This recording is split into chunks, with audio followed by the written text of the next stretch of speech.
Jangan jadi jack of all trades, master of none.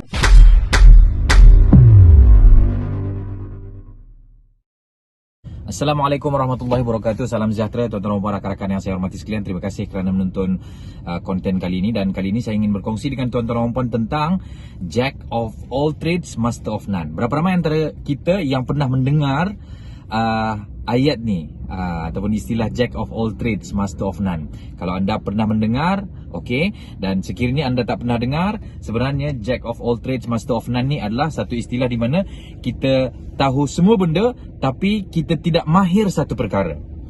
Tuan-tuan dan puan, bila kita sebut tentang jack of all trades, master of none ni, kebaikannya adalah kita tahu semua benda. Dan bila kita tahu semua benda, kita boleh jadi orang yang sangat fleksibel dan boleh dalam istilah masuk kandang kambing mengembik, masuk kandang ayam berkokok, masuk kandang lembu menguak, and begitulah seumpamanya kan.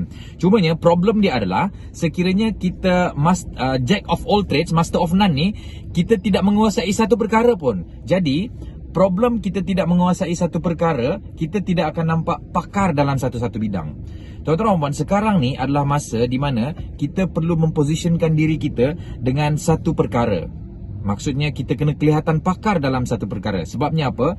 Bila kita mahir ataupun pakar dalam satu perkara, satu, anda merupakan rujukan dalam perkara tersebut. Yang kedua, anda insya-Allah akan dibayar mahal. Sebagai contoh, kalau kita tengok nama-nama besar seperti Faizul Rizwan, beliau sangat powerful on property. Kalau kita tengok juga Sifu Jamal contohnya, beliau sangat powerful on marketing. Kalau kita tengok Datuk Wira Dr. Haji Azizan Osman, beliau sangat pakar on business development. Jadi mereka ini adalah orang-orang pakar dalam sesuatu. Bila teringat marketing saja, teringat Sifu Jamal. Bila teringat property saja, teringat Faizul Rizwan. Bila teringat business development saja, teringat Datuk Wira Dr. Haji Azizan Osman. Bila teringat property saja, nak beli rumah pertama ataupun seumpamanya, teringat Ahyat Ishak. Contoh. So, tuan-tuan dan puan, apa yang kita perlu buat sekiranya anda berada dalam satu bidang, make sure kita mastery, berada di tahap mastery ataupun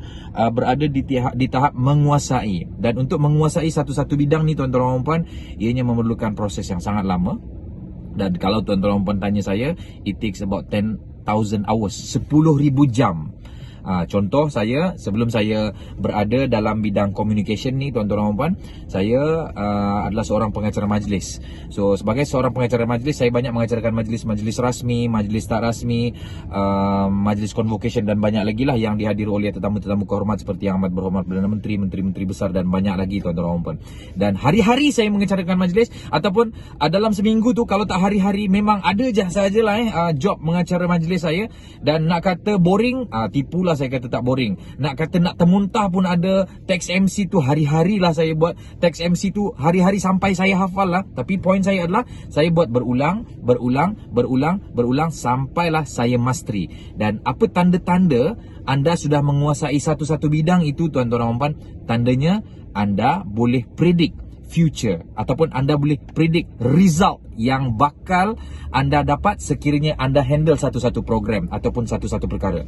Macam contoh, masa saya mengacarkan majlis, sekiranya saya buat A, B dan C, insya-Allah saya boleh predict kejayaan majlis itu. Tetapi A, B, C tak ada, mesti majlis itu fumble. So poin saya, tuan-tuan dan puan, sekiranya anda nak berjaya dalam satu perkara, sekiranya anda nak menjadi seorang pakar, sekiranya anda nak dibayar mahal, jadilah mastery, kuasai satu-satu bidang. Dan menguasai ini, tuan-tuan dan puan, perlu proses, dan prosesnya adalah proses pengulangan. Dan bila anda ulang, insya-Allah anda akan capai tahap mastery.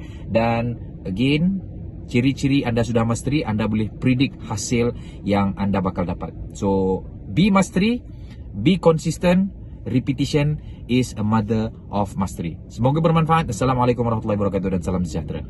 Jangan lupa untuk subscribe YouTube channel Rizal Rashid dan klik notification bell.